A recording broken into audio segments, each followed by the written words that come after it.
دو ٹوک میں ہوں کرناز، قتل حسین اصل میں مرگ یزید ہے، اسلام زندہ ہوتا ہے ہر کربلا کے بعد، اسلام کل بھی زندہ تھا، اسلام آج بھی زندہ ہے، یزید کل بھی قاتل تھا، یزید آج بھی قاتل ہے۔ لیکن کیا 10 محرم الحرام کا بس یہی سبق ہے؟ کیا یزید سے نفرت کی وجہ صرف یہ ہے کہ اس نے سیدنا امام حسین رضی اللہ تعالیٰ عنہ کی جان لے لی، خانوادہ رسول کی عزت پامال کی، جن جسموں کو حضور نبی کریم نے چھوا، محبت سے جسے چوما، ان پاک اجسام کو گھوڑوں تلے روند ڈالا، جو سر اس کے سامنے جھک نہ سکے ان کو نیزوں پر چڑھا ڈالا۔ آج ہم جن چیزوں کو بنیاد بنا کر یزید کی مخالفت کرتے ہیں، کیا امام عالی مقام کی یزید سے مخالفت کی وجہ یہی تھی؟ حالانکہ امام حسین آخری وقت تک یہ جانتے تھے کہ اگر انہوں نے یزید کی بیعت کر لی تو تمام مصائب پلک جھپکتے ہی دور ہو جائیں گے، ان کے لخت جگر، ننھے شہزادے علی اصغر اور دیگر عزیز و اقارب ظلم و ستم سے بچ جائیں گے، اہل حرم تشہیر و رسوائی سے بچ جائیں گے۔ لیکن پھر بھی انہوں نے یہ قبول کیوں نہیں کیا؟ کیونکہ امام عالی مقام کو یزید سے نہیں بلکہ اس کے کردار سے مسئلہ تھا، ناجائز اقتدار سے مسئلہ تھا۔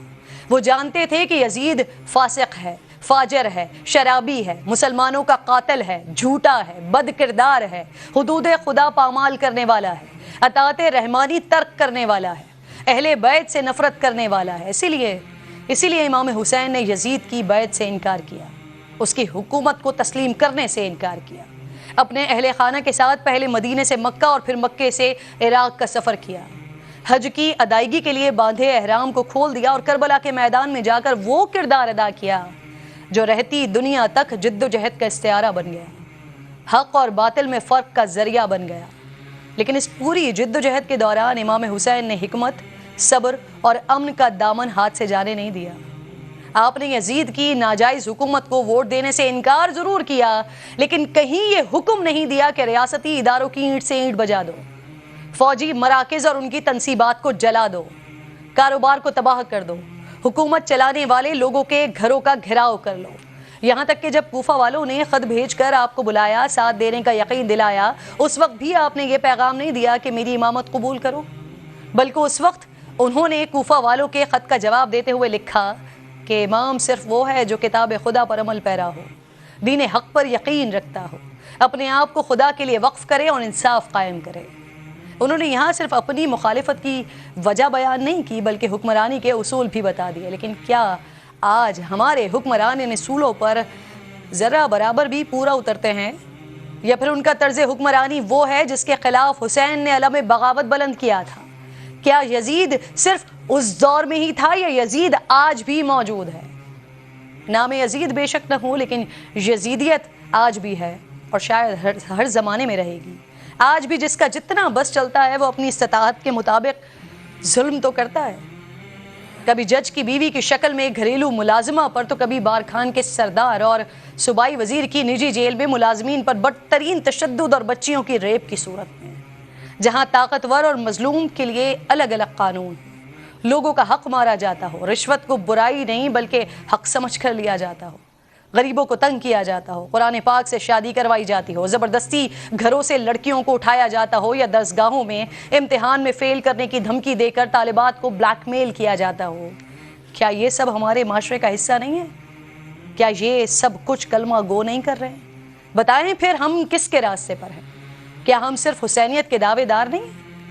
عمل تو ہمارے سارے دشمنان حسین والے ہیں۔ اپنی قیادت چنیں یا بازار سے کچھ خریدیں، ہمیشہ سبق حسین کو یاد رکھیں، وہی ہماری بقا ہے، دنیا و آخرت میں کامیابی کا ضامن بھی ہے۔ تو ناظرین، وزیر دفاع خواجہ آصف کے بیان نے ایک پنڈورا باکس کھول دیا ہے۔ خواجہ آصف نے انکشاف کیا ہے کہ آرمی چیف کی ایکسٹینشن کے قانون کے حق میں ووٹ دینے کا فیصلہ پارٹی قیادت نے لندن میں متفقہ طور پر کیا ہے۔ نواز شریف نے ان سب کو سختی سے ہدایت کی ہے کہ ایکسٹینشن پر ووٹ دیا جائے، لیکن آج سے پہلے لیگی قیادت میڈیا ٹاک سے لے کر انٹرویوز تک میں ہر جگہ یہی موقف تو رکھتی ہوئی نظر آئی کہ یہ سب کچھ نواز شریف کی مرضی اور منشا کے خلاف ہوا ہے۔ صرف نواز شریف ہی وہ شخصیت تھے جو آرمی چیف کی ایکسٹینشن کے قانون کے خلاف تھے۔ لیگی قائد نواز شریف کی صاحبزادی مریم نواز بھی خود کو اس قانون سازی سے الگ کرتی تھیں، بلکہ مریم صاحبہ یہ تک کہتی تھی کہ یہ گناہ ہے اور وہ اس میں شامل نہیں تھی۔ کہ کسی ایکسٹینشن میں اس گناہ میں میں شامل نہیں ہوں کہ کسی ایکسٹینشن میں میں اس گناہ میں شامل نہیں ہوں. یعنی جس فیصلے کو مریم بی بی گناہ سمجھتی تھی بقول وزیر دفاع، وہ گناہ مریم نواز کے والد نواز شریف کی ہدایت پر ہوا تھا. اب ناظرین، اہم بات یہ ہے کہ مارچ 2021 میں مالکوں کی طرف سے آفر کا دعویٰ خواجہ آصف صاحب کر رہے ہیں، لیکن سابق آرمی چیف گزشتہ برس اپنے الوداعی خطاب میں کہہ چکے ہیں کہ فروری 2021 میں یہ فیصلہ ہو گیا تھا کہ ادارے اب سیاست میں کسی قسم کی مداخلت نہیں، ادارے اب اے پولیٹیکل ہو چکے ہیں. یاد کیجئے 70 سال سے فوج کی مختلف صورتوں میں سیاست میں مداخلت ہے جو کہ غیر آئینی ہے. اس لیے پچھلے سال فروری میں فوج نے بڑی سوچ و بچار کے بعد فیصلہ کیا کہ آئندہ فوج کسی سیاسی معاملے میں مداخلت نہیں کرے گی. میں آپ کو یقین دلاتا ہوں کہ ہم اس پر سختی سے کاربند ہیں اور آئندہ بھی رہیں گے. اب اہم سوال یہ ہے کہ پھر یہ آفرز کون کر رہا تھا؟ بات یہاں پر ختم نہیں ہو جاتی ہے. خان صاحب کی حکومت کے 8 مہینے بعد ہی حکومت گرانے کی باتیں شروع ہو گئی تھیں. اس کا انکشاف بھی وزیر دفاع نے کیا ہے. 2020 مارچ میں انتخابات کے وعدے اور عمران خان کی حکومت گرانے کا یقین دلانے کا اس طرح کا دعویٰ تو مولانا فضل الرحمان صاحب بھی کرتے رہے ہیں، وہ بھی یاد کر لیجئے. حکومت گرا کر مولانا کو مارچ میں الیکشن کروانے کی یقین دہانیاں کون کروا رہا تھا؟ 2019 سے لے کر 2021 تک پی ٹی آئی کو ہٹا کر نون لیگ کو وزارت عظمیٰ کی پیشکش کون کر رہا تھا؟ یہ بڑے اہم سوالات ہیں اور ان سوالات کے جوابات آج پروگرام میں ڈھونڈنے کے لیے ہم نے مدعو کیا ہے. میرے معزز مہمانوں میں سینیٹر کامران مرتضیٰ JUI فے سے میرے ساتھ موجود ہیں. انتہائی معزز مہمان ایک اور عبدالقیوم صدیقی صاحب سینئر جرنلسٹ ہیں، اینالسٹ ہیں، میرے ساتھ پروگرام میں موجود ہیں. السلام علیکم سر. اس کے ساتھ ساتھ نعیم حیدر پنجوٹا صاحب بھی میرے ساتھ پاکستان تحریک انصاف کے لائر ہیں، میرے ساتھ موجود ہوں گے. آپ تینوں مہمانوں کی میں شکر گزار ہوں. عبدالقیوم صاحب، آپ سے میں بات کا آغاز کرتی ہوں. ذرا آپ کی باتیں بھی ہو جاتی ہیں، پھر کچھ تو آڈیوز بھی آ جاتی ہیں، مختلف چیزیں ہو جاتی ہیں. تو یہ جو سارا سلسلہ ہوا ہے، یہ جو ایک نیا پنڈورا باکس کل کے انٹرویو کے بعد خواجہ آصف صاحب نے کھول دیا ہے، اس کی کچھ اطلاعات ہیں آپ کے پاس؟ یہ کون ہے جو 2019 میں آفرز کر رہا تھا؟ اور یعنی عمران خان صاحب کی تو حکومت ابھی پچھلے سال گرائی گئی ہے، لیکن یہ تیاریاں بقول خواجہ آصف کے تو ان کی حکومت بنتے ہی پھر شروع ہو گئی تھی. 2018 میں انتخابات ہوا ہے اور پھر اس کے بعد 1 سال کے بعد یعنی مارچ اینڈ دین دسمبر، ایک جگہ پنجاب کے لیے، ایک جگہ مرکز کے لیے. تو یہ ساری چیزیں کر کون رہا تھا؟ ظاہر ہے کہ 2018 سے میں جو کر رہے تھے اسٹیبلشمنٹ کر رہی تھی، اور کون کر رہا تھا؟ اسٹیبلشمنٹ سے زیادہ طاقتور تو کوئی نہیں ہے اس پاکستان کے اندر. اور اگر آپ دیکھیں کہ جو آپ نے ساؤنڈ بائٹ جنرل باجوہ کا چلایا جس میں وہ کہہ رہے ہیں کہ ہم 70 سال سے سیاست میں مداخلت کرتے رہے، اب ہم نے کیا کہ ہم سیاست میں مداخلت نہیں کریں گے. تو یہ جو ان کی تقریر ہے وہ نومبر میں ان کی ریٹائرمنٹ کے آس پاس جب الوداعی ایکچولی تقریب وہ 28 نومبر کی تقریب تھی. سو یہ اس لیے تو کوئی میرا نہیں خیال ہے کہ اب ماضی میں جس طرح سے حقائق سامنے آ چکے ہوئے ہیں، اب تو جو جن کو فائدہ ملا تھا چیئرمین پی ٹی آئی کو، وہ بھی اور ان کی جماعت کے ارکان بھی جو ہیں وہ اس بات کو تسلیم کرتے ہیں. تو جو یہی تو پاکستان کے اندر سیاست کے اندر المیہ یہی رہا کہ جو پاکستان کے عوام ہیں کیا ان کا حق رائے دہی، یہ بہت بڑا سوال ہے کہ آخر کیوں جو عوام جس کو اپنا رہنما منتخب کرتے ہیں یا جس کے لیے ووٹ کرتے ہیں، وہ ووٹ ڈبے میں بیلٹ میں جا کے کہاں غائب ہو جاتا ہے؟ بٹ سر یہ تو ہم جانتے ہیں نا کہ ابھی کچھ عرصے سے تو یہ عوام کے ووٹ کی اور بیلٹ کی تو کوئی ویلیو ہی نہیں ہے نا. یہ پولیٹیکل پارٹیز ہی ہیں آپس میں جو چل رہی ہیں. ہمیشہ سے جو انتخابات ہوئے ہیں، مطلب ہے کہ اب تو اب جس کو بھی سن لیں اب تو ایکسٹریم پہ پوزیشن چلی گئی ہے نا. لیکن اب سچویشن یہ ہے کہ خواجہ آصف صاحب کے اس بیان کے بعد کہ پاکستان تحریک انصاف کا جو نیریٹو ہے اس کو فائدہ نہیں پہنچے گا، وہ اپنا نیریٹو زیادہ اسٹرانگ نہیں کر سکیں گے. کامران مرتضیٰ صاحب، آپ نہیں سمجھتے یہ جو حکومت گرانے کی اور بنانے کی باتیں کر رہے ہیں، خواجہ آصف صاحب نے جو بتا دیا 2019 میں بھی آفرز ہو رہی ہیں، اس کے بعد بھی آفرز ہو رہی ہیں، پنجاب کی آفرز ہو رہی ہیں، مرکز کی آفرز ہو رہی ہیں، تو سر اس سے تو پی ٹی آئی کے نیریٹو کو اسٹرانگ کرنے کا موقع ملے گا ان کو؟ پی ٹی آئی خود اس معاملے میں سارے میں شریک رہی ہے اور اس میں کہیں نہ کہیں پہ پی ٹی آئی لنک ہو رہی ہے. جو الیکشن ہوئے تھے 2018 والے، اس میں پی ٹی آئی کو سارا جو کچھ بھی اس کی بینیفیشری تھی پی ٹی آئی تھی. اور اس کے بعد فرض کریے کہ اگر خواجہ آصف صاحب سے کوئی رابطے میں تھے اور یا نون لیگ سے کوئی رابطے میں تھے تو نون لیگ والے یا خواجہ صاحب جو ہے وہ بہتر بتا سکتے ہیں کہ کون ان سے رابطے میں تھے. مگر کبھی کبھی ایسا بھی ہوتا ہے کہ یہ جو رابطہ کار ہوتے ہیں جو کسی کو کہہ رہے ہوتے ہیں آپ کو منسٹر بنا دیں گے، آپ کو پرائم منسٹر بنا دیں گے، یہ ایسی عوامی آ کے چھوڑ جاتے ہیں. اب کون تھا، اس کی حیثیت تھی کوئی یا نہیں تھی، یا اگر کوئی حیثیت تھی بھی تو وہ اس میں بعض اوقات ایسی واٹر ٹیسٹنگ کر رہے ہوتے ہیں، وہ دیکھ رہے ہوتے ہیں کہ کوئی ساتھی لیکن کامران صاحب اس وقت جو سچویشن ہے، جی جو سچویشن ہے، جو گراؤنڈ ریالٹی نظر آ رہی ہے، اس سے تو ایسا محسوس ہوتا ہے کہ اس وقت بڑے معاملات بڑے اچھے چل رہے ہیں، شیر و شکر چل رہے ہیں سارے. تو ایسی سچویشن میں یہ اچانک ایسی کیا آفتات پڑ گئی اور ایسا کیا ہو گیا بیک ڈور کے خواجہ آصف صاحب کو اس طرح کے سٹیٹمنٹس پاس کرنے پڑ گئے سر، اس طرح کی باتیں بتانی پڑ گئیں؟ میں اب کوئی نون کا اگر دوست بیٹھا ہوتا تو وہ زیادہ بہتر بتا سکتا ہے اس حوالے سے، یا خواجہ صاحب خود جو ہے نا اس حوالے سے زیادہ بتا سکتے ہیں. ان کو زیادہ پتا ہوگا کہ اس وقت جو ہے نا یہ ساری باتیں کرنے کا کوئی فائدہ تھا یا فائدہ ہے. یہ ساری باتیں جو ہے نا خواجہ صاحب بتا سکتے ہیں کہ ان کے ذہن میں کیا ہے. میں کم از کم ان باتوں سے واقف نہیں ہوں جو خواجہ صاحب نے ڈسکلوز کی ہیں، مگر اس طرح کی باتوں سے واقف ہوں کہ یہ ایسے واٹر ٹیسٹنگ ہوتی ہے جب اس طرح کے حالات ہو تو کوئی بھی پارٹی کے اندر کوئی لیڈرشپ کے اگینسٹ جو ہے نا ایک پیرلل لیڈرشپ جو ہے وہ کھڑی کرنے کے لیے وہ اس طرح کی آفر ہوتی ہیں. وہ بعض اوقات درست بھی ہوتی ہیں اور بعض اوقات ایسے ہی جو ہے نا درست نہیں بھی ہوتی، اور صرف لوگوں کو آزمایا جاتا ہے کہ یہ ساتھ کس کے ساتھ چلے گا یا یہ ساری جو ہے نا وہ جو مسائل ہیں یہ برداشت کر سکتا ہے یا نہیں. کامران صاحب چلیں ٹھیک ہے، جو خواجہ آصف صاحب کہہ رہے ہیں وہ obviously وہ اپنی بات کا جواب خود دے سکتے ہیں یا پاکستان مسلم لیگ نون زیادہ بہتر بتا سکتی ہیں ان کی باتوں کی وجوہات. لیکن سر اسی طرح کا ایک دعویٰ انفیکٹ JUIF کے دھرنے کے بعد جو وہ اختتام پذیر ہوا اس کے بعد مولانا فضل الرحمان صاحب بھی کرتے رہے ہیں. وہ بھی یہ بتاتے رہے ہیں کہ ان کو بھی آفر کی جاتی رہی ہے اور ان کو یقین دہانی کروائی جاتی رہی ہے. سر یہ بات بالکل یقیناً آپ کی درست ہے. مولانا صاحب کی یہ اسٹیٹمنٹ تو سر وہ کون کروا رہا تھا؟ وہ یقین دہانی کس کی طرف سے ہوئی تھی؟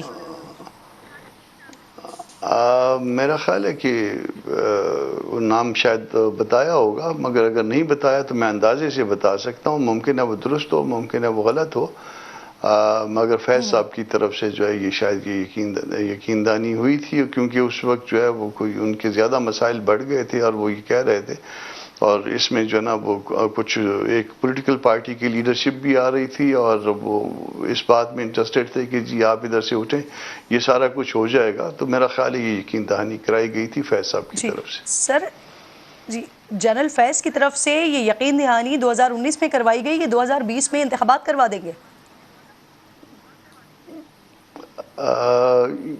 جنرل فیض کی طرف سے میں نے فیض احمد فیض نہیں کہا بالکل کہ فیض احمد فیض کی طرف سے، ویسے وہ اس سے بہت پہلے وفات پا گئے تھے تو جی اسی لیے میں جنرل فیض کہہ کے بات کر رہی ہوں. میں اندازہ لگا رہا ہوں، مجھے نہیں پتا ایگزیکٹ، کیونکہ میں اس سارے معاملے کا اس میں وہ مجھے نہیں پتا کہ میں اس میں شامل نہیں تھا، مگر یہ میں اندازے سے بتا رہا ہوں کہ جنرل فیض کی طرف سے یہ یقین دہانی کرائی گئی ہوگی میرے اندازے کے مطابق. میرا اندازہ درست بھی ہو سکتا ہے، میرا اندازہ غلط بھی ہو سکتا ہے. آپ نے کہا کہ معاملات اس وقت اتنے بگڑ گئے تھے، کچھ اس طرح کا آپ کہہ رہے تھے کہ معاملات اس وقت اتنے بگڑ گئے تھے، اس وجہ سے آپ کو ایسا لگتا ہے کہ یہ جنرل فیض کی جانب سے یقین دہانی کروائی گئی تھی. تو سر یہ بتا سکتے ہیں معاملات کیا بگڑ گئے تھے؟ کروائی گئی ہوگی. معاملہ وہ ڈرے ہوئے تھے اس دھرنے سے، یا جتنے لوگ آ گئے تھے اس کے بعد جو ہے وہ حکومت بھی ڈری ہوئی تھی اور شاید اسٹیبلشمنٹ بھی ڈری ہوئی تھی. تو میں اس میں اپنے اندازے کے مطابق بتا رہا ہوں کہ میرا اندازہ یہ ہے کہ اسٹیبلشمنٹ کی طرف سے یہ یقین دہانی کرائی گئی ہوگی کہ جی آپ یہ دھرنا اٹھا لیں اور الیکشن ہو جائیں گے، اور میرا خیال ہے کہ اس پہ یقین کیا گیا تھا. صحیح. پنجوٹا صاحب ٹرن آپ کی ہے، لیکن آپ کی اجازت سے سر آپ کے پاس ہے اس طرح کی کوئی انفارمیشن کہ 2018-19 میں یا 19 میں جو ہوا تھا، اگر ہے تو پلیز کامنٹ کریں. کلیمز ہی ہوا کرتے تھے، اور ظاہر ہے جو لوگ ملاقات کریں یا نہیں ہیں وہ اس وقت JUI کا جو دھرنا تھا، لیکن جنرل فیض کو عمران خان کے بہت قریبی سمجھے جاتے تھے نا، لیکن آج تک وہ بڑے قریبی سمجھے جاتے ہیں.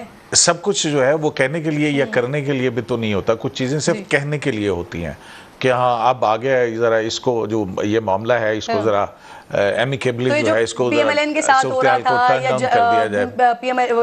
JUIF کے ساتھ ہو رہا تھا، یہ سب کہنے کی باتیں ہو رہی تھیں. مطلب یہ ہوتا ہے نا کہ مطلب آپ یہ دیکھیں نا کہ کئی مرتبہ آئے دھرنے. عمران خان صاحب جب دھرنا لے کے آئے تھے اس وقت عمران خان صاحب بھی کہیں گئے تھے، یا آپ کو یاد ہوگا بہت خوش تھے جب کال آئی تھی پنڈی سے جنرل راحیل سے ملاقات کے لیے، وہ کس قدر خوش گئے تھے، اور پھر لیکن کچھ نہیں ہوا تھا.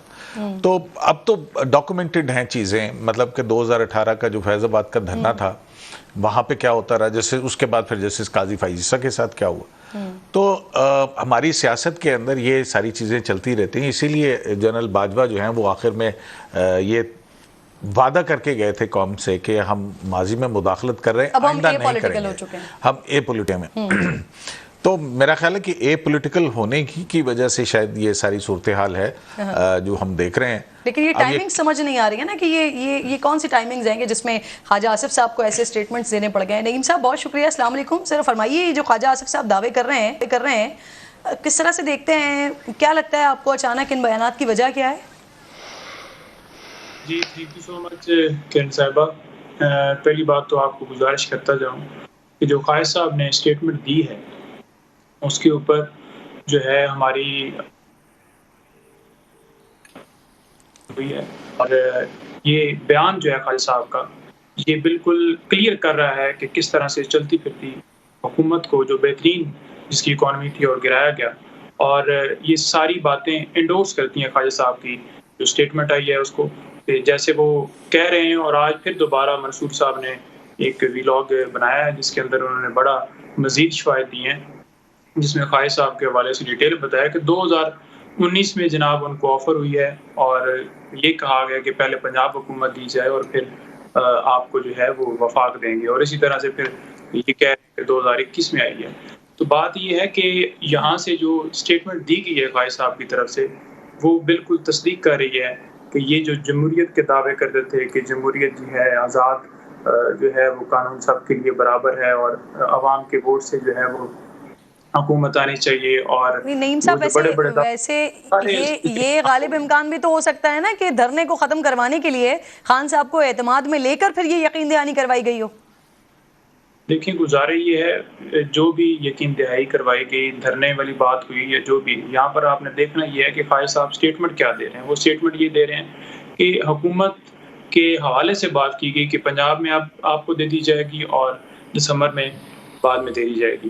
تو بات یہ ہے کہ یہاں پر جو ووٹر ہیں یا جو پاکستان کے شہری ہیں ان کی کوئی اہمیت نہیں ہے. یعنی کہ جو یہ کہتے ہیں کہ ووٹس کے ذریعے حکومت آئے گی یا ووٹس کے ذریعے جس کو ووٹ لوگ دیں گے وہ اقتدار میں آئے، تو بات یہ ہے کہ یہ بند کمروں کے اندر فیصلے جو ہے وہ ہمارے ملک میں چلتے رہیں گے کہ ایک جو ہے اندر بیٹھ کے جو میٹنگ کر لی جائے اور وہ ڈیسائیڈ کر لیا جائے، باقی کسی کی جو رائے ہے، کسی کی جو ووٹ کی وہ طاقت اور وہ ساری جو باتیں ووٹ کو عزت دو والی باتیں نعرے لگائے جاتے ہیں. تو یہ سارا جو ہے نا ان کا وہ ایکسپوز کر رہا ہے سارا کہ کس طرح سے انہیں لایا گیا اور کس طرح سے پھر وہ ایک پوری پارٹی کو جو ہے وہ واش کرنے کے لیے انہوں نے. دیکھیں آج آپ دیکھ لیں کہ عمران خان صاحب جو ہیں وہ میڈیا کے اوپر بین ہے، ٹھیک ہے، آزادی صحافت کی جو بات کرتے تھے. آپ کی بات صحیح ہے کہ چلیں ووٹ کو عزت دو کے نعرے کو کیا ہوا، لیکن سر پھر وہ جو 2018 میں RTI سسٹم بیٹھ گیا تھا اس پر بھی تو سوال اٹھانا چاہیے نا. دیکھیں بات اس وقت جو آپ کر رہی ہیں نا وہ صرف اور صرف یہ کر رہی ہیں کہ خواجہ صاحب کی جو اسٹیٹمنٹ کے حوالے سے ہے، تو میں اس کے حوالے سے اوپر میں نے اپنا کمنٹس دی ہے، لیکن یہ ہے یہ جو یہ بالکل غلط ہوا ہے اور میں ہمارا انشاءاللہ اس کے اوپر جو ہے لیگل پورا ایکشن لیں گے. ہمارا پورا اس کے اوپر پلان ہے، قانونی حوالے سے ہم ساری چیزیں دیکھیں گے کہ کس طرح سے اس کو ہم آگے لے کے چلیں گے. جی خان صاحب کے ساتھ مشاورت ہو گئی ہے اس معاملے پر، کس طرح سے قانونی ایکشن کی بات ہو رہی ہے؟ جی بالکل مشاورت ہوگی ہے، کل بالکل ہماری میٹنگ بھی ہوئی ہے اس حوالے سے اور اس کے اوپر جو ہے ہم انشاءاللہ جو ہے وہ 1-2 دن میں ڈیسائیڈ کریں گے. ابھی تو آج 10 محرم ہے اور کل بھی چھٹی ہے تو منڈے پر ہے اس حوالے سے سٹارٹ ہے. سر کیونکہ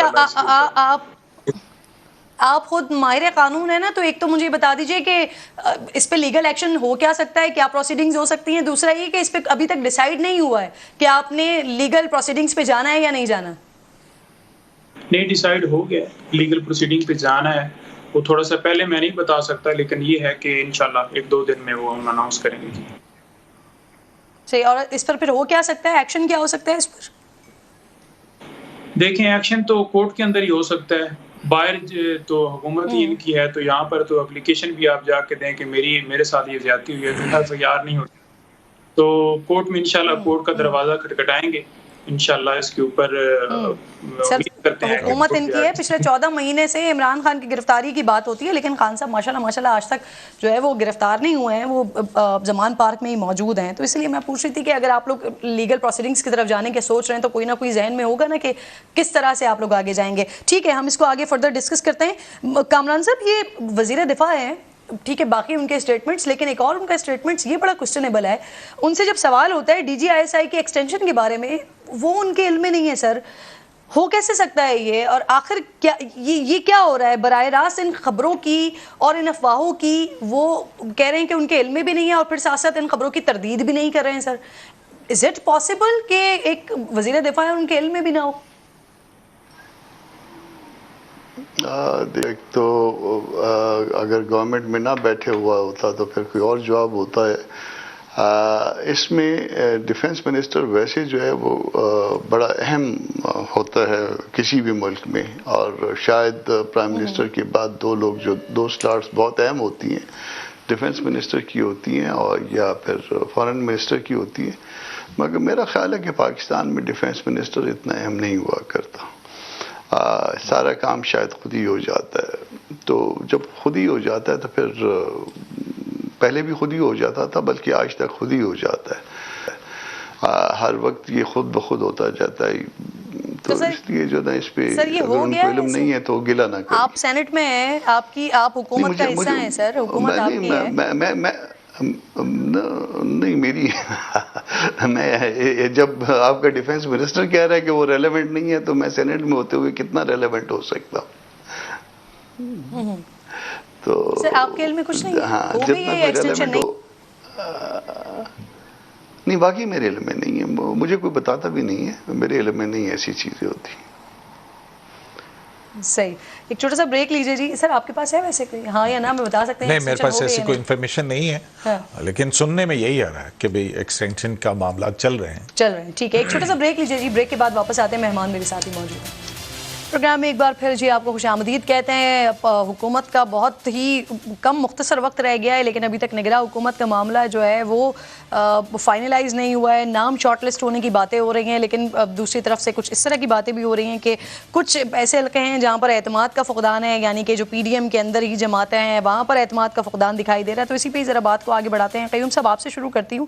نگراں وزیر اعظم کے حوالے سے جو ناموں کا معاملہ ہے سر، یہ اس وقت $1 ملین کوسچن بنا ہوا ہے. ہر جگہ یہ جاننے کی کوشش کی جا رہی ہے کہ اگر وہ شارٹ لسٹ بھی جو نام ہوئے ہیں وہ کون سے نام ہیں. کچھ دیر پہلے کی ٹویٹ ہے آپ ہی نے کہ کچھ رازداں یہ کہہ رہے ہیں کہ حکومتی اتحاد کی بڑی جماعتوں میں 4-5 ناموں پر اتفاق ہوا، اور ناموں میں اسحاق ڈار، یوسف رضا گیلانی، مصدق ملک، ناصر حسین شاہ اور شیری رحمان شامل ہیں. لیکن خورشید شاہ صاحب کہہ رہے ہیں کہ 5 ناموں میں سے کوئی سیاسی نہیں ہے. تو یہ سب تو سیاسی ہیں جو آپ نے نام دیے ہیں. ہم تو آپ تک یا آپ کو پتہ ہے سورس باتیں تو ہو رہی ہیں، اور باتیں جہاں ہو رہی ہیں، جہاں پہ ملاقاتیں ہوئی ہیں، اس حوالے سے خبریں بھی جو ہیں وہ زیر گردش ہوتی ہیں. اب ٹینٹیٹیولی جو ہے اس وقت یہ صورتحال ہے، لیکن آگے کیا جا کے صورتحال ہوتی ہے تو کوئی وہ قدغن تو نہیں ہے آئین کے اندر کہ جناب وہ نہیں. بس صرف یہی ہو سکتا ہے کہ وہ پرسنالٹی جو ہے جو بھی نگران سیٹ اپ کے اندر ہوگی وہ یا اس کے عزیز و اقارب جو ہیں وہ الیکشن میں حصہ نہیں لے سکیں گے. لیکن جب جنرل الیکشن ہو جائے گا اس کے بعد بائی الیکشن بھی ہونے ہیں، تو بائی الیکشن کے اندر تو جانے میں کوئی پابندی نہیں ہے. تو اسی لیے جو بات ہے کہ کوئی غیر آئینی، ایک آپ کو بات بتاؤں، جب یہ ساری صورتحال چل رہی تھی الیکشن کے حوالے سے 2 سال کی پابندی ہے. خواجہ آصف صاحب کہہ رہے تھے، انہوں نے یہ تک کہا کہ پہلے یہ آفر مجھے ہوئی تھی لیکن میں نے کہہ دیا تھا کہ جی مجھے تو کیونکہ الیکشنز میں جانا ہے، تو اس لیے پھر اس کے بعد اسحاق ڈار صاحب کا نام آ گیا. جی آپ بالکل. اعتزاز احسن صاحب بھی جو ہے لائرز موومنٹ میں بتایا کرتے تھے کہ جنرل پرویز مشرف نے انہیں وزیر اعظم اور میر صاحب نے انفیکٹ دعویٰ کیا تھا، انہوں نے کہا تھا کہ ابھی آپ خواجہ آصف سے پوچھیں تو وہ شاید اس کی تردید کر دیں. جو ہو سکتا ہے، دیکھیں بہت ساری چیزیں بہت سارے لوگوں کے ساتھ کسی وقت چل رہی ہوتی ہیں، مطلب تو کس طرح سے انٹرویو ہو رہا تھا، ہو سکتا ہے اور بھی لوگوں کو کچھ کہا گیا ہو. تو لیکن یہ ظاہر ہے جو خواجہ صاحب ہی بہتر جانتے ہیں کہ ان کو کس نے آفر کی تھی اور کیا آفر تھی، کہاں کس حد تک تھی. تو جہاں تک یہ ایکسٹینشن کا معاملہ ہے، اس حوالے سے جو میری انفارمیشن ہے اس میں بھی اس طرح سے نہیں ہوا تھا جیسا کہ خواجہ صاحب کہہ رہے ہیں. اور یہ بات درست ہے کہ نواز شریف صاحب جو ہیں وہ ان کا موقف کچھ اس حوالے سے کچھ اور تھا. پھر جب یہاں پر یہ سپریم کورٹ کے فیصلے کے بعد جو صورتحال بنی اور پھر اس کے بعد جو چیزیں جس طرح سے پارٹی کے اندر ایک اجتماعی طور پہ جو ہے وہ لوگ کچھ اور طرف تھے تو لہٰذا وہ چلا گیا, جس کی وجہ سے یہ ڈسٹینس کرتے رہے ہیں مریم نواز بھی اور میاں نواز شریف بھی. تو یہ مجھے لندن میں گیا تھا تو وہاں پہ ملاقاتوں میں یہ بات کیونکہ میرے ساتھ بھی ہوئی تھی تو میں اس حوالے سے آپ سے اس پہ وہ کہہ رہا ہوں. تو یہ جو نگران سیٹ اپ کے حوالے سے جو تشویش ہے جو پولیٹیکل پارٹیز کو لگتی ہے, اور پھر میں یہ بات کر رہا تھا جب یہ عمران خان صاحب کے پارٹی کے ساتھ جب سپریم کورٹ کے کہنے کے اوپر مذاکرات شروع ہوئے تھے تو اس دوران میں بھی جو پی ایم ایل این کی ٹیم کے لوگ تھے ان کی طرف سے یہ کہا گیا تھا کہ ہم اپنے اوپر کوئی غیر آئینی اقدام کرنے کا دھبا نہیں لگانا چاہتے. تو اس حوالے سے جو پولیٹیشین ہیں وہ تھوڑے سے سینسٹیو اس حوالے سے ضرور ہیں کیونکہ پھر یہ سر آپ ویسے چلتا رہے گا. لندن سے بھی خبریں لے آتے ہیں, یہ جو میاں صاحب کے 2 اہم شخصیات سے ملاقات ہونی ہے لندن میں, وہ کون ہے؟ یہ مجھے ابھی تک علم نہیں ہے. یہ تو ایسے ہی وہ جس کو کہتے ہیں نا انے ہاتھ بٹیرا لگ جانے والی بات ہے نا کہ آپ کہیں بیٹھے تھے, ملاقات ہوگی اور بات ہوگی اور اس پہ یہ ہو گیا سارا کچھ. لیکن اب کون سی ملاقات کس نے کرنی ہے تو سیاستدان تو آپس میں ملتے رہتے ہیں. تو اس میں اب یہ جو 5 نام ہیں یہی 5 نام ہے پھر ابھی تک تو یہی, اور اس میں سے اسحاق ڈار صاحب کو سمجھے اس میں کچھ کوئی بھی یوسف گیلانی صاحب بھی ہو سکتے ہیں. اچھا یہ آپ خبر دے رہے ہیں تجزیہ کر رہے ہیں؟ میں ایک بات کر رہا ہوں کہ 5 نام ہیں, ان میں سے کوئی بھی ہو سکتا ہے. میں اس کو کیا سمجھوں, خبر یا تجزیہ؟ نہیں آپ اس کو ٹینٹیٹیو انفارمیشن سمجھیں. ٹھیک ہے صحیح. مرتضیٰ صاحب یہ خبریں آ رہی ہیں پیپلز پارٹی اور نون لیگ کے نے سر نگراں وزیر اعظم کے لیے وہ جو 5 نام ہیں وہ شارٹ لسٹ کر لی ہیں, وہ 5 نام سر نے بتا بھی دیے ہیں آلموسٹ. تو کیا اس حوالے سے آپ لوگوں سے یعنی مولانا صاحب سے کوئی مشاورت نہیں ہوئی ہے؟ کیونکہ اب تو اس خبر کی تصدیق بھی ہو رہی ہے نا سر کہ یہ 5 نام جو ہیں وہ شارٹ لسٹ ہو گئے ہیں. خورشید شاہ صاحب اس کی تصدیق کر رہے ہیں, وہ یہ کہہ رہے ہیں کہ وہ سیاسی نہیں ہیں. کل تک جے یو آئی والے کہہ رہے تھے, کل پروگرام میں میرے ساتھ موجود بھی تھے, تو وہ بھی کہہ رہے تھے کہ ابھی تک ہم سے مشاورت ہی نہیں ہوئی ہے, ابھی تک ہمیں پتہ ہی نہیں ہے, جب مشاورت ہوگی بات ہوگی تو پھر اس کے بعد ڈیسائیڈ کریں گے. تو سر کیوں نہیں ہو رہی ہے ابھی تک مشاورت آپ لوگوں سے؟ دیکھیے پرائم منسٹر مولانا صاحب سے ملے ہیں ریسنٹ پاسٹ میں 1-2 دفعہ. اب کیا بات ہوئی ہے کم از کم میرے علم میں نہیں ہے. اور کل شاید حافظ عبداللہ تھے آپ کے ساتھ پروگرام میں, تو انہوں نے شاید کہا ہو کہ نہیں ہوئی ہے, تو وہ ان کی انفارمیشن زیادہ بہتر ہو سکتی ہے مجھ سے, مگر میرے علم کے مطابق مجھے یہ 5 نام ابھی آپ کے پروگرام میں پتہ چلے ہیں. اور میرا خیال ہے کہ یہ 5 نام جو ہے شاید آپ اس کو اگر سیکشن 230 الیکشنز ایکٹ کے پیرامیٹر پہ دیکھیں تو شاید پتہ نہیں اس میں فٹ بیٹھتے ہیں یا نہیں بیٹھتے. میں زیادہ قانون نہیں جانتا ہوں, تو اس کو ذرا سیکشن 230 کے ساتھ ملا کے دیکھنا پڑے گا آپ کو بھی اور باقی قوم کو بھی اور ان کو خود بھی. تو دیکھ لیجئے, مگر میرے علم کے مطابق جو ہے یہ میں نے آپ کے پروگرام میں پہلی دفعہ سنے یہ 5 کے 5 نام. سر ویسے نگراں سیٹ اپ جو ہم سمجھتے ہیں, جو ہم سنتے آئے ہیں, یا جو ہم چاہتے ہیں کہ ایسا ہو کہ نگراں سیٹ اپ تو پھر بالکل ہی ان ساری چیزوں سے الگ ہونا چاہیے نا وہ, لیکن یہاں پر سچویشن بڑی ڈفرینٹ ہے. تو یہ بتائیے گا پنجوٹا صاحب, یہ جو ابھی 5 نام سامنے آ رہے ہیں کہ سارے ہو سکتے ہیں, ابھی کچھ کیونکہ ماہر قانون بھی ہیں مرتضیٰ صاحب, تو انہوں نے بھی کچھ شک بتانے کی کوشش کی ہے, تو اگر یہ انہی میں سے کوئی فائنلائز ہو جاتا ہے, انہی میں سے کوئی نگراں سیٹ اپ میں وزیر اعظم ہوتا ہے, تو کیا پاکستان تحریک انصاف کے لیے یہ قابل قبول ہوگا, یا اس کے لیے بھی پھر آپ لوگ چیلنج کریں گے, عدالت جائیں گے؟ دیکھیں گزاری یہ ہے کہ جو نام دیے جا رہے ہیں, پہلے تو عبوری سیٹ اپ کے لیے نام جو ہے وہ سیاسی نہیں ہونے چاہیے. جو عبوری حکومت ہوتی ہے اس کا کام ہے فیئر الیکشن کروانا. جب ایک پارٹی یا ایک پارٹی کا کوئی ممبر زرداری صاحب ہوں یا نواز شریف صاحب ہوں یا کوئی وہ آ کے لگ جائیں یا جن ملکوں میں حکومتیں ہوتی ہیں اور اس کے نیچے الیکشن ہوتے ہیں تو وہ غیر جانبدار الیکشن نہیں ہوتے. اور دوسری گزارش یہ ہے کہ آپ نے یہ دیکھا کہ فار ایگزامپل اسحاق ڈار صاحب جی وزیر اعظم کے لیے کر لیتے ہیں, اس سے پہلے آپ نے پنجاب میں کیا صورتحال دیکھی, آپ نے ایک جو ہے وہ جانبدار جو ہے وہ وزیر اعلیٰ بنایا, اس نے آ کے صوبے کے اندر کیا کیا, ٹرانسفر, پوسٹنگ, لوگوں کے گھر چھاپے اور ایف آئی آرز آپ نے دیکھا, پرموشنز ہو رہی ہیں, اسکیمیں نہیں جاری ہو رہی ہیں. تو کیا الیکشن انہوں نے کروایا؟ نہیں. تو جب ایک ملک کے اندر آئین جو ہے ویسی معطل ہو چکا ہے, سپریم کورٹ نے ڈیسیژن دیا, اس کے اوپر سپریم کورٹ فیصلے نہیں کروا سکتی, اور آگے سے جو بہانہ بنایا گیا جو پیسے نہیں ہیں, آپ 50 ارب اسکیموں کے لیے دے سکتے ہیں, لوگوں کو ووٹ کے ذریعے چناؤ کے لیے آپ ان کو موقع نہیں دے سکتے کہ آئین کے مطابق ایک چیز لکھی ہوئی ہے, ایک ٹائم پیریڈ ہے, آپ اس کو توڑ کر, اور آپ کے اوپر آرٹیکل 6 بھی نہیں لگتا, اور آپ اپنے مزے سے ملک چلا رہے ہیں. ٹھیک ہے چلائیں یہاں پر, کیونکہ وہ ایک عوام ہے جو آگے سے بولے گی, تو اس کو تو آپ نے ویسے ہی اتنا ڈرا دیا, جیلوں میں یعنی آپ چیلنج کریں گے اس معاملے کو اگر یہ ہو جاتا ہے, اگر نگراں سیٹ اپ میں سیاسی شخصیات ہی آ جاتی ہیں تو پھر آپ اس معاملے کو چیلنج کریں گے؟ سر ابھی آپ کہہ رہے تھے کہ پھر ان ممالک میں کیا کہ جو حکومت کے نیچے جو ہے وہ الیکشنز ہو رہے ہوتے ہیں, یہ نگراں سیٹ اپ کے معاملے کو اس کو ہی ختم کر دیا جائے. اور اندر تھنگ سر کہ یہاں پر تو پاکستان میں نگراں سیٹ اپ کے ساتھ جو الیکشنز ہو رہا ہوتا ہے, ہارنے والی پارٹی اس کو نہیں تسلیم کرتی ہے, کجا کے پھر آپ حکومت ہو سر پر اور اس کے نیچے الیکشنز ہو رہے ہوں, اس الیکشن کا کیا ہوگا دن؟ دیکھیں میرا جو نقطہ نظر ہے اس میں تو یہ ویسے ہی کانسٹیٹیوشنل انوملی ہے. ایک طرف ہمارا کانسٹیٹیوشن یہ کہتا ہے کہ جو ایگزیکٹو اتھارٹی ہے وہ چوزن ریپرزنٹیٹیوز کے ذریعے ایکسرسائز ہوگی. جب ہم اب یہ اس کے لیے پھر ہم 224 میں ہم نے نگران سیٹ اپ جو ہے وہ اس کو کر دیا. اس کے پیچھے ظاہر ہے کہ ایک پولیٹیکل ہمارا جو ایکسپیرینس تھا اس کی بنیاد پہ یہ کیا گیا نا کہ شاید کسی کے اوپر ہو جائے. لیکن اب جو صورتحال بن گئی ہے, اب دیکھیں اب جہاں تک یہ بات کر رہے تھے ابھی آرٹیکل 6 لگانے کی لوگوں پہ, تو پھر جو اپریل کے اندر اسمبلی توڑی گئی تھی, قاسم سوری صاحب نے جس طرح سے توڑی تھی, وہاں سے آرٹیکل 6 کی لگانا شروع کریں, پھر لگاتے چلے جائیں آپ جس کے اوپر بھی لگانا ہے. تو بات یہی ہے کہ جمہوریت جو پنپتی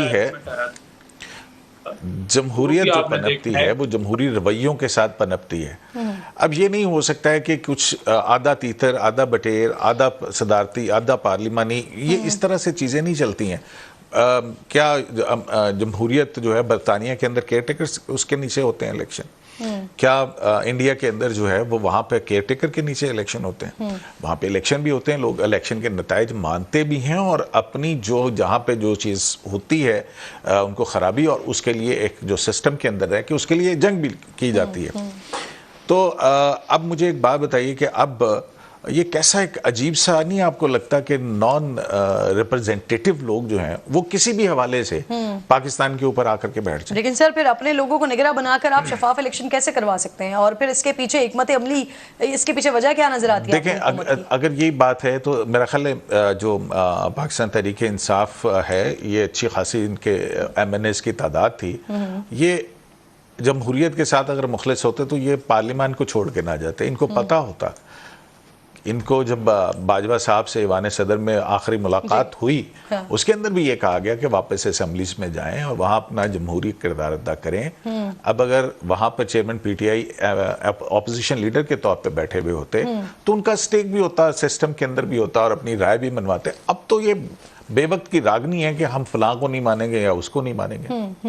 لیکن کامران صاحب, یہ آپ لوگوں کی طرف سے نگراں حکومت کے اختیارات سے متعلق بل پر انفیکٹ آپ ہی کی طرف سے اعتراض اٹھایا گیا, پاکستان پیپلز پارٹی بھی اس پر اعتراض کر رہی ہے, لیکن اس میں دلچسپ بات یہ ہے کہ آپ دونوں نے مل کر اسے پاس بھی کروا لیا. اس میں ایسا ہے کہ جو مین اعتراض تھا اس بات پہ تھا کہ سیکشن 230 والی جو امینڈمنٹ تھی یہ کمیٹی میں کبھی بھی ڈسکس نہیں ہوئی تھی, اور یہ خود بخود آگے باقی ریمیننگ سیکشنز میں جتنی بھی امینڈمنٹ ہیں اس میں سب کے سب ڈسکس ہوئی تھی, اور اس پہ اتفاق کر کے آگے چلے تھے. اس پہ کوئی اتفاق نہیں تھا, نہ ہم نے دیکھی تھی اس کو. تو پہلا اعتراض تو اس بات پہ تھا. پھر دوسرے دن جو ہے وہ پھر اجلاس بلوایا گیا کمیٹی کا, اور پھر اس کی گریوٹی کو کم کیا گیا. پرنسپلی ہم اس کے ساتھ نہیں تھے, اور ہم نے ان کو یہ کہا بھی, یہ ریکارڈڈ ہے یہ بات, اپنا کمیٹی کی پروسیڈنگ میں ریکارڈڈ ہوگی کیونکہ ٹیپ ہوتی ہے ساری بات. تو اس میں کہا کہ یہ اس کو نہ کریں تو بہتر ہے, مگر وہ پریشر اتنا زیادہ تھا انٹرنیشنل اس سے انسٹیٹیوشنز کا کہ شاید اس کو وزن کو اٹھا نہیں پا رہے تھے. پھر اس کی گریوٹی کو کم کر کے جتنا کر سکتے تھے ڈے ٹو ڈے بزنس کے حوالے سے اور آن گوئنگ پروجیکٹس کے حوالے سے اس کو کم کیا گیا تھا. پھر بھی اسٹل ان کو کہا گیا تھا کہ نہ کریں تو اس پہ ڈسپیوٹ رہے گا. IMF وغیرہ کا پریشر تھا شاید اس میں کہ یہ وہ اپنا کس طرح سے جو ہے نا وہ، کیونکہ پروگرام جو ہے نا کوئی درمیان میں اگر اس کے متعلق جو پروگرام ان کا چل رہا ہے اس کے حوالے سے کوئی مسائل آئیں گے تو پھر کون ڈیسیجن لے گا، اس کی بیکنگ ہونی چاہیے، اسٹیچوٹری پروویژن ہونی چاہیے.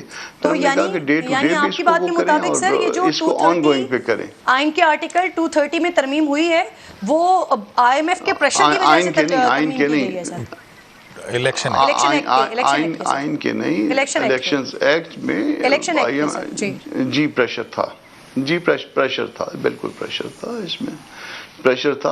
IMF کا بھی ہوگا اور بھی دوسرے پریشرز بھی ہوں گے، مگر بہرحال پریشر تھا اس پہ. اور وہ پریشر کی وجہ سے کہ جی اس معاملے کو کس طرح سے جو ہے نا اس کے پیچھے اسٹیچوٹری بیکنگ ہونی چاہیے، اور اگر بیکنگ نہیں ہوگی تو پھر ظاہر ہے وہ پیسے بھی انہوں نے واپس لینے ہیں. دیکھیے اس سے پہلے تو IMF جو ہے وہ کبھی بھی جا کے سیاسی پارٹیوں سے نہیں ملتا تھا.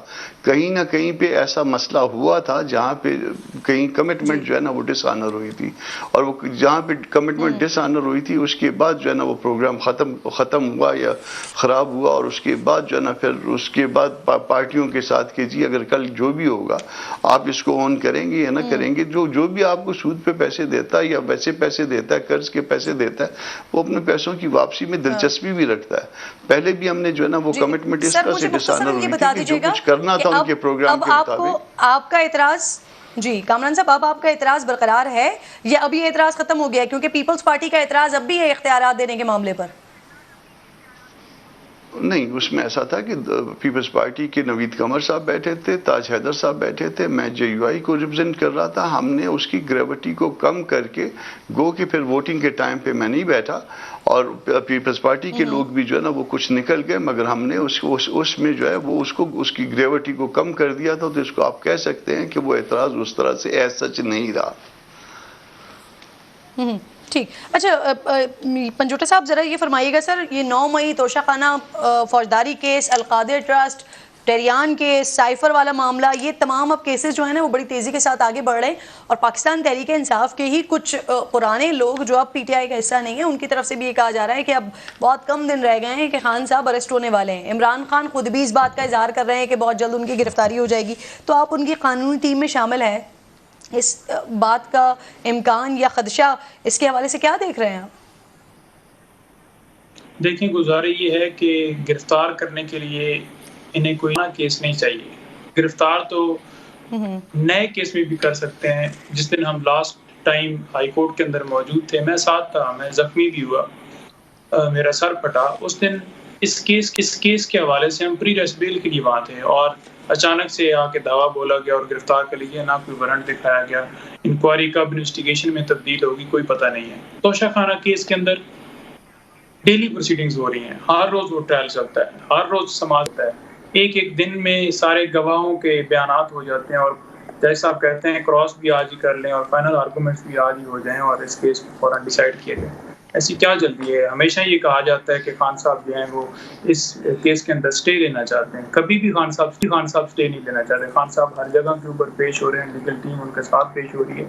صرف اور صرف اس کیس کے اندر معاملہ یہ ہے کہ جج صاحب جو ہیں یہ بالکل باعث ہیں، انہوں نے جو ڈیسیجن دیے ہیں مینٹینیبلٹی کے اوپر، کیونکہ یہ کیس قابل سماعت ہے. جو پوائنٹس ہم نے اعتراض کر رہے ہیں، ہائی کورٹ نے بھی ایکسیپٹ کی ہے کہ بات ٹھیک ہے اور دوبارہ جو ہے وہ جج سنے، لیکن ہائی کورٹ نے یہ غلط کر دیا کہ اسی جج کو دوبارہ بھیج دیا جو کہ پہلے ہی ڈیسیجن خلاف دے. پھر فیس بک ID آپ نے دیکھ لیا کہ ان کی اس کے اوپر ساری چیزیں ہیں، اور وہ ایڈمٹ بھی کرتے ہیں کہ ID میری ہے لیکن پوسٹیں میری نہیں ہیں. تو کافی چیزیں ہم یہ چاہتے ہیں کہ بتائیے یہ خان صاحب نے چلایا جو دوسروں کے لیے قانون ہے. مجھے بتائیے پنجوٹا صاحب، مجھے فرمائیے گا، یہ جو خان صاحب نے ایک ٹویٹ کیا ہے، یہ جوتوں کے حوالے سے ٹویٹ کیا ہے، کسی نے ان کو تحفے میں جوتے بھیجے، پھر جوتے لانے والے جو ڈرائیور ہے اس کو گرفتار کر لیا گیا، اس کے گھر والوں کو ہراساں کیا جا رہا ہے. تو کیا آپ لوگوں نے ڈرائیور کی فیملی سے رابطہ کیا ہے؟ کوئی قانونی کارروائی کی ہے ابھی تک، یا صرف ٹویٹ ہی کیا ہے خان صاحب نے؟ دیکھیں گزارا یہ ہے کہ ڈرائیور کی فیملی سے میں تو محرم کی وجہ سے 2 دن محدود تھا، اور میں ٹویٹ پڑھا ہے ان کا. وہ ڈرائیور جوتے لے کے آیا اور اس کے اوپر یہ ڈال دیا کہ آپ کوکین یا کوئی اس طرح کی کوئی چیز پتہ نہیں لے کے، اور خان صاحب نے اس کے اوپر کیا. یہ کوئی طریقہ کار نہیں ہے. فار ایگزامپل اگر وہاں پہ کوئی پیزا ڈلیوری والا آتا ہے تو آپ کہتے ہیں کہ پتہ نہیں کوئی ڈیوائسیں لے کے گیا یا بم لے کے گیا یا ادھر سے کوئی پتہ نہیں کیا دھماکہ ہونے لگا.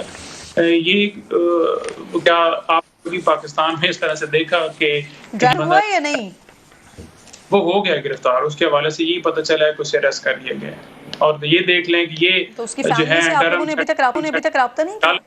اس حوالے سے باتیں ہو رہی ہیں کہ جو اسحاق ڈار صاحب آئے اور بڑا جو ہے میرٹ کے اوپر کام ہوگا. تو یہ صورتحال ہے پوری وزیر اعلیٰ. اگر دعویٰ آپ لوگوں کا یہ ہے کہ وہ آپ کی وجہ سے گرفتار ہوا ہے تو پھر تو ذمہ داری نہیں بنتی آپ لوگوں کی کہ پھر اس کی فیملی کو اپروچ کیا جائے, دیکھا جائے اس معاملے کو.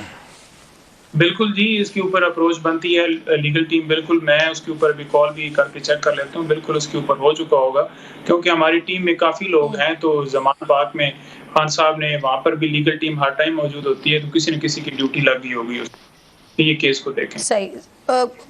قیوم صاحب, خان صاحب پر فرد جرم عائد ہونے جا رہی ہے سر 2 تاریخ کو. میرے خیال میں آرڈر تو یہی ہے. فرد جرم جو الیکشن کمیشن آف پاکستان کی ہے, توہین الیکشن کمیشن, توہین الیکشن کمیشن میں ہے, وہ آرڈر تو یہی کیا ہوا ہے. لیکن ظاہر ہے کہ عمران خان صاحب پیش ہوں گے تو پھر چارج فریم ہوگا. ہو سکتا ہے اس دن ان کی کہیں اور بھی پیشی ہو اور وہ وہاں پہ چلے جائیں اور الیکشن کمیشن میں نہ جا سکے, تو استثناء کی درخواست آ جاتی ہے. تو جہاں تک یہ بات کر رہے تھے کہ اپنا پنجوتا صاحب, اب دیکھیں عمران خان صاحب خود کہتے ہیں کہ ان کی جان کو خطرہ ہے. اب ان کی جان کو کہاں سے, کس طرح سے, کون کیسے مینیپولیٹ کر سکتا ہے. تو اس معاملے میں اگر تحقیق ہو, اب مجھے نہیں پتا کہ اس کے فیکٹس کیا ہیں, واقعتاً یہ ایسا ہوا ہے کہ گرفتار ہوا ہے اور اس بنیاد پہ ہوا ہے, اور وہ اس آگے کیا تھا یہ تو قانون نافذ کرنے والے ادارے جو ہیں وہی بتا سکتے ہیں. لیکن اٹ سیلف جب خان صاحب خود کہتے ہیں کہ ان کی جان کو خطرہ ہے اور نقصان پہنچ سکتا ہے, کل کو کوئی واقعہ ایسا ہو جاتا ہو, پتہ لگتا ہے کہ جوتوں کا ڈبہ جو ہے خدا نہ خواستہ کیسے اسمگل ہو گیا اندر. تو یہ وہ سیکیورٹی کے معاملات ہوتے ہیں. میرے خیال میں اس میں بہت زیادہ احتیاط خود بھی خان صاحب کو برتنی چاہیے اور سیکیورٹی اداروں کے ساتھ تعاون تو کرنا چاہیے نا اس بارے میں. سر وہ سیکیورٹی وہ احتیاط کرتے ہیں تو پھر باقی جماعتیں مذاق بنانا شروع کر دیتی ہیں کہ وہ بالٹی پہن کر آ رہے ہیں, ڈبہ پہن کر آ رہے ہیں. وہ اپنے حساب سے اپنی احتیاط کر رہے ہیں سر, اپنی جان کی حفاظت کر رہے ہیں. میں نے تو نہیں کہا. کامران صاحب یہ بتائیے گا سر, یہ پی ڈی ایم کا مستقبل کیا ہوگا اب, کیونکہ اب بہت کم مختصر وقت رہ گیا ہے نا اسمبلی ختم ہونے میں, یہ حکومت ختم ہونے میں, تو کیا اگلے جو عام انتخابات ہوں گے, اللہ کرے کہ جلد سے جلد آن ٹائم, تو یہ سر یہ پی ڈی ایم اتحاد مل کر الیکشن لڑے گا یا حکومت کی مدت ختم اور پھر پی ڈی ایم بھی ختم؟ دیکھیے پی ڈی ایم کوئی انتخابی اتحاد نہیں تھا. پی ڈی ایم ایک جس کام کے لیے بنا تھا وہ اپنے مقاصد کو اچیو کر چکا ہے, اور اب اس کے بعد جو ہے نا وہ پارٹیاں اپنا اپنا الیکشن لڑیں گی. یہ ممکن ہے کہ سیٹ ایڈجسٹمنٹ کہیں پہ ہو سکتی ہے, پہلے بھی ہوتی آئی ہیں, اور آپ نے کہا الیکشن اللہ کرے وقت پہ ہو, انشاءاللہ اللہ کرے گا الیکشن وقت پہ ہوگا اور ود ان 90 days ہوگا انشاءاللہ. سر یہ پی ڈی ایم کا پلیٹ فارم ہوگا یا وہ ختم ہو جائے گا, کیونکہ آپ نے کہا نا کہ اچیومنٹ جو تھی وہ تو ہو گئی,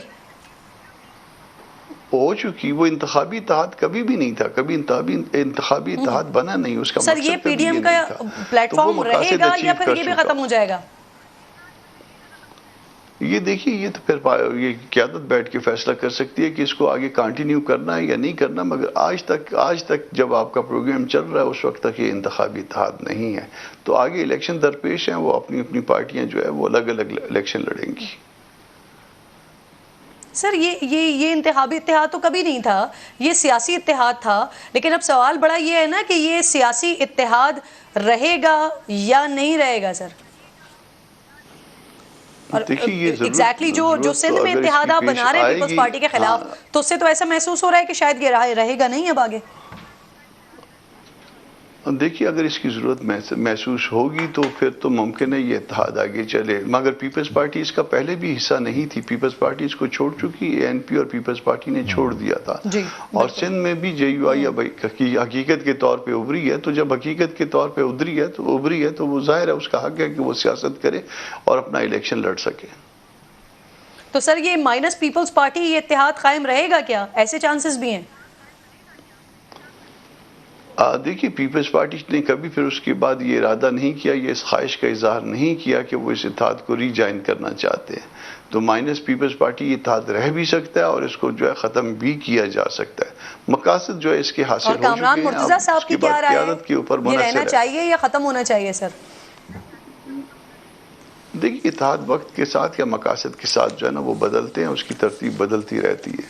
تو اب جب کوئی مقصد ایسا ہوگا جس میں اس کی ضرورت ہوگی تو اس کو ایکٹیو کر لیں گے. فی الوقت یہ تو آپ کو ایکٹیو نظر نہیں آ رہا ہوگا. مختصراً اگر آپ کہہ سکیں رہے گا نہیں رہے گا؟ نہیں، یہ جو ہے میرا خیال ہے کہ اتحاد کی صورت میں تو الیکشن میں نہیں جائیں گے. صحیح. اور یہ بات مختلف جماعتیں بتا چکی ہیں، اور رانا ثناء اللہ صاحب تو بڑا کیٹیگوریکلی کہہ چکے ہیں مرکز کے حوالے سے بھی اور پنجاب کے حوالے سے بھی. اس کے بعد جو الیکشن کے بعد کی ایک مختلف صورتحال ہوگی جو نمبر گیم اس کے اوپر. بہت بہت شکریہ، آپ تینوں مہمان پروگرام میں میرے ساتھ موجود تھے. انشاءاللہ بات ہوگی آپ سے. اپنا خیال رکھیے. اللہ نے کے بعد.